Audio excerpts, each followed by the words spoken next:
Welcome to the Salmon Runs YouTube. Enjoy the video.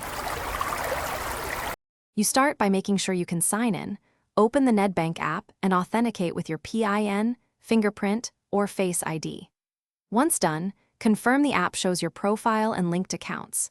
Make sure your phone can receive the SMS OTP or push notification, because changing limits requires real-time verification. If you can't get an OTP, try a different network or toggle airplane mode to reinitialize the connection. Now tap the menu to begin changing the limit. You navigate through menu into accounts or services where limits live, select card or transaction limits, and then pick the exact account or card you intend to adjust.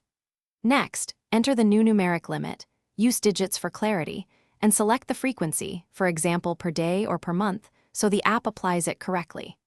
When prompted, verify the change with fingerprint or the OTP sent to your phone. This ensures secure authorization and prevents accidental or fraudulent adjustments. You review the summary page carefully, then tap Confirm or Save so the new limit takes effect. Remember, some changes apply immediately while others may take a few minutes. After saving, verify by viewing the updated limit in the limits screen or trying a small transaction within the new threshold.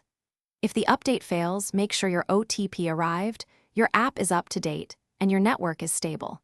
If problems persist, contact Nedbank support with the time and error message for quick resolution. Thanks for watching. Consider subscribing if we helped you.